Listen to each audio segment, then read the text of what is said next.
everyone. In this lecture, we are going to discuss the last family in Morphology of Flowering chapter. It is a monocot family. It is Liliaceae. Okay. So, in almost 23 lectures, we try to complete the chapter. This is the last lecture in the chapter, which is going with the last family, which is a monocot family. It is Liliaceae.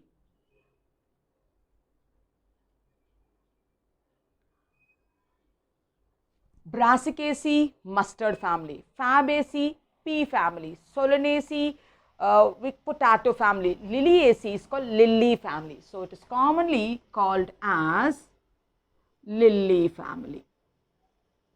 Right, children? Commonly called as lily family.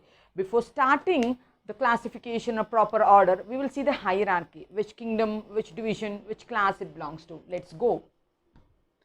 So, we know all the plants belong to a kingdom. What is that? Plantae. And it belongs to a division.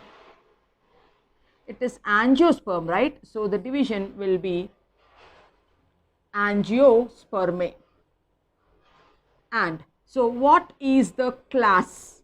Since just now we told it is the monocot family we are studying. So, it is monocotyledonnae. So, the class is monocotyledonnae. Order of lily is liliales. And family, we wrote it on the top. The family will be Liliaceae. Then genus name and species name we need to write. So, we are going to take onion as a reference plant to study Liliaceae. So, onion scientific name is Allium cepa. So, it is Allium cepa is the species name. So, this is a hierarchy of Liliaceae. Now, the next we have to start its habitat and habit. So, let us go. Even Liliaceae members are found everywhere. So, we can write they are worldwide, cosmopolitan. Mostly they are mesophytes, but some xerophytic plants are also there. Aloe vera is a xerophytic plant, Ruscus, asparagus are xerophytic plants. So, they are found worldwide. So, mostly they are mesophytes. Mostly they are mesophytes. But then we have seen some xerophytes also. So, what are the xerophyte members? What are the xerophyte members? I told you one is aloe vera, other one is Ruscus, the third one is asparagus. So, these three are the xerophytic members of the family Liliaceae. This is habitat. Coming to its habit, they are herbs, they are not trees, and they are two perennial herbs, many years they live. So, coming to its habit, we can write down they are perennial.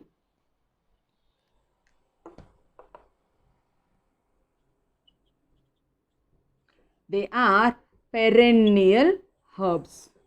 Now, after this, we need to start the vegetative characters followed by the reproductive characters. So, we will use a new board to talk about the vegetative characters and reproductive characters. We are telling Liliaceae is a monocot family. We have seen the hierarchy and we have seen its distribution. We are telling it's worldwide distributed, and its habit, it's a perennial herb. Now, talking about the vegetative characters, means root, stem and leaf come under vegetative characters. So, means we need to talk about root nerve. All of us know that dicots will have taproot and monocots will have fibrous roots. So, adventitious roots, fibrous roots are found. So, they are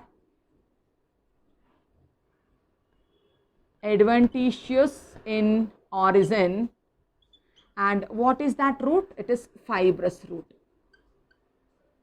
If you remember the root modifications, there we told asparagus has fasciculated tuberous roots. It comes under this only. So, we can write, we find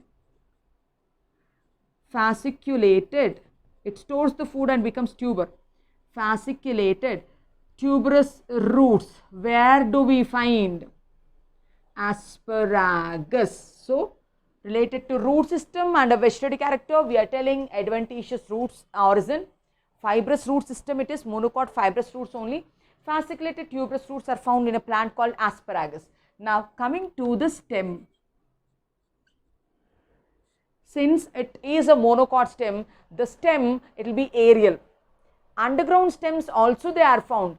Underground stems are found, rhizomes are found, corms are found, bulbs are found. So stem, we will tell it is aerial or underground. The stem can be aerial or underground stem. So where do we find rhizome? Where do we find corm? Where do we find bulb? We need to write. Rhizome is found in gloriosa. Corm is found in colchicum. Bulb is found in lily and onion. So rhizome is found in an ornamental plant, Gloriosa superba. Corm is found in Colchicum autumnale. Bulb is found in onion, Allium, Sepalium, sativum, and lily plant. So these are underground stems which store the food, right? So like even in onion, like inflorescence develops on a special stem which is called as clum, right? So in onion,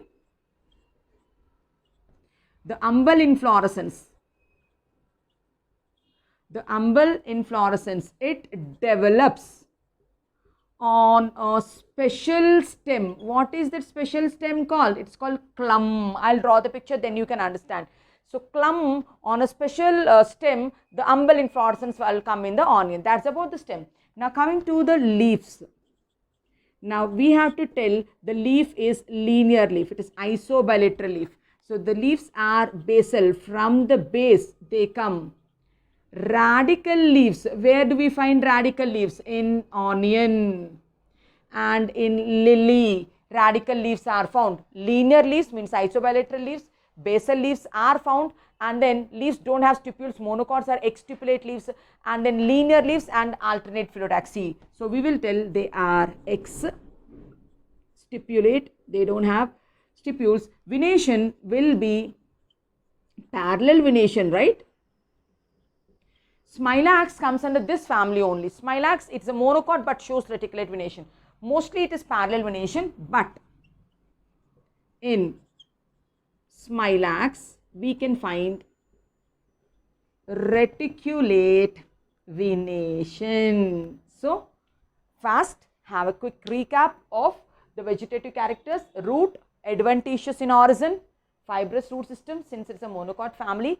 Fasciculated tuberous storage roots are found in a plant called asparagus. Coming to the stem, aerial stem or underground stem. Underground rhizome is found in a plant, Gloriosa. Underground corm, vertical corm, Colchicum. Bulb in Allium, onion and lily. Now in onion, the inflorescence, umbel inflorescence arises on a special stem which is called as clum. Talking about the leaf, the leaves are radical in onion and lily. They are basal. From the base of the stem they arise, basal leaves. They are isobilateral leaf, means it's a linear leaf. Monocot leaves will not have stipules, exstipulate. Venation, the arrangement of veins in the monocot is parallel venation. But in Smilax, we find reticulate venation. So finished here, we will go to the reproductive characters also. So this is information about the vegetative characters. Next we have to move on to the reproductive characters, floral characters. Let's write down.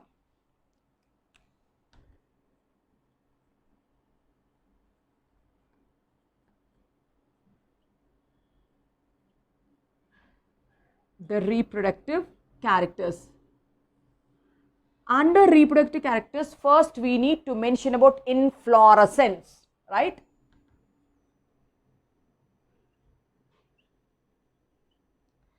And I told it can be cyme, it can be solitary cymose,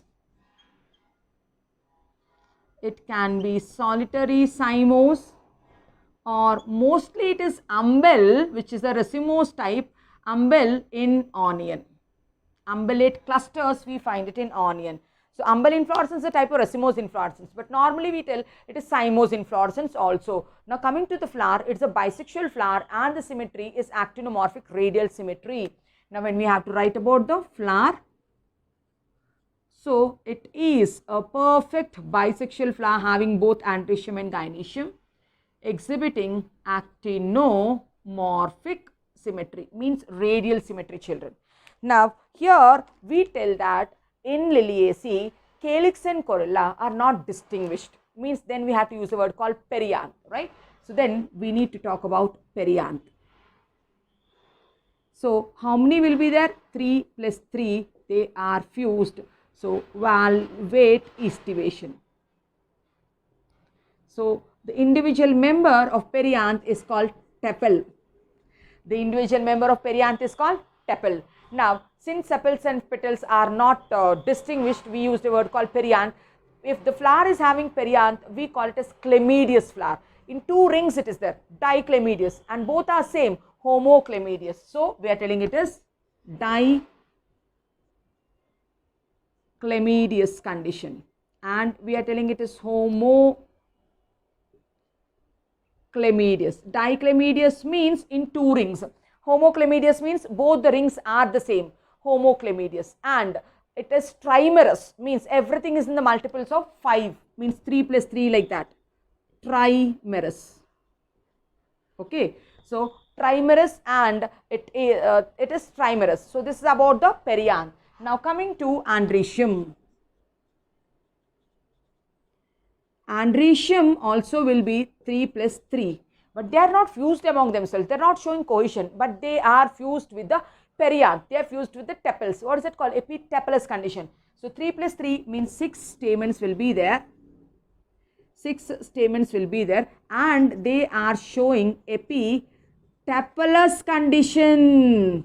Epitepalous condition is also called epiphyllous condition. Epiphyllous condition. Okay, quickly we will draw the picture also, and it has bract also. So we will draw the mother axis, and bract is there. Draw the bract. So we need to draw the perianth nerve. So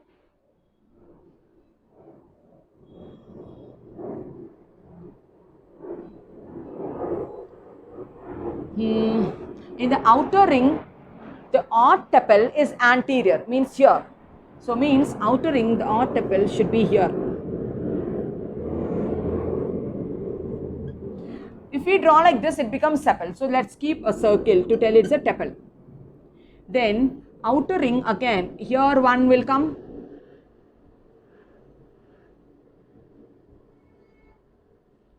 Second one. Third one. Now inner 3, one will be here.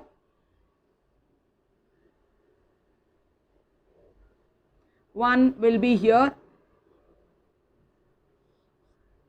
And the third one will be here. So 6 tepals. These 3 are in one ring.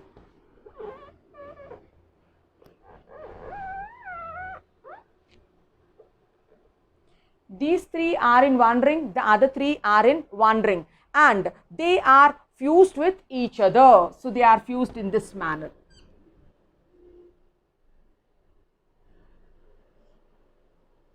Right? So they are fused in this manner. So if we have to see this better, we'll make it little inside. Then we can draw it, we can drag it. So this is epiphyllous condition. Then how many androeciums are there? 6 androeciums are there. From here, 1 androecium, second one, third one, fourth one, fifth one. What condition did I show? Epiphyllous condition. Gynoecium. So androecium, 3 plus 3 stamens, epitepalous or epiphyllous condition. Now coming to gynoecium. So gynoecium, 3 carpels are there. So means it is tricarpellary. All the 3 carpels are fused. So syncarpous. 3 locules are also there. Trilocular. Many ovules showing axile placentation. So let us draw 3 carpels, syncarpous condition. So 1, 2 and 3. So axile placentation. So tricarpellary, syncarpous, 3 chambers we showed, right? Now coming to the fruit. So the fruit is capsule and rarely berry. Now berry comes under fleshy fruit, capsule comes under dry fruit. Then coming to the seed. Many seeds are there, and as we know, monocot seeds are endospermic. So endospermic. So fruit we discussed, seed we discussed, floral formula, floral diagram we draw, floral formula also we'll write. It has bract, so BR. It doesn't have bracteole, so EBRL. It has bract, it doesn't have bracteole, it is actinomorphic plus in the circle, it is bisexual, both the sexes. Then don't say K and C, it is perianth, so then P. So P, 3 plus 3 fused, valvate situation. Then next one, andrecium, 3 plus 3 are there, epiphyllous condition. Gynoecium superior, 3 carpellary, syncarpous. Okay, so here we didn't write about the superior ovary, that also we can mention. All the 4 families children what we studied, Brassicaceae, Solanaceae, Fabaceae, Liliaceae, all are superior only. So we finished the description. Habitat, habit, vegetative characters, root, stem, leaf, reproductive characters, flower, inflorescence, perianth, gynoecium, andrecium, then fruit and seed. Now we have to look into the economic importance. Now when we see the economic importance, then we will finish the topic. Now onion is here only, aloe vera is here only, right? Lily is ornamental, colchicum which is a mitotic poison is here only. So we can tell some are ornamental plants. Under the category of ornamental, tulip, beautiful flower, a stretch of flowers which will attract too many tourists. So which is found in western countries, tulip plant is there. Then gloriosa, it's an Indian variety, it's also beautiful flower, that also comes under ornamental only. Okay, then mitotic poison. What is the name of the mitotic poison? Colchicine is extracted from a plant called Colchicum autumnale, which stops the mitotic spindle formation, leads to polyploidy. Colchicine is extracted from Colchicum autumnale. Then vegetables.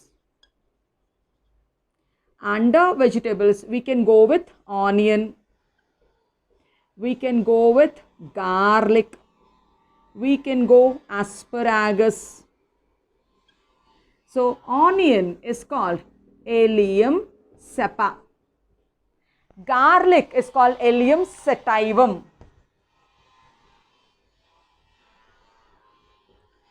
Asparagus is asparagus only. Medicinal plant, aloe vera comes under medicinal category. So these are vegetables, this is mitotic poison, this is ornamental. Next one is medicinal. Under medicinal, we can take aloe vera as an example. So we finished vegetables, asparagus, onion and garlic we finished. Medicinal, aloe vera we have done. Mitotic poison, colchicine, extract from Colchicum autumnale. What it will do? It will stop the mitotic spindle formation. It will stop the mitotic spindle formation. Then under ornamental we have seen tulip, we have seen gloriosa. So this we finished the Liliaceae chapter, right? Hope you understood the content. You enjoyed the lectures of morphology of flowering plants. We'll soon meet with another chapter. So like, share and subscribe to my channel. Thank you.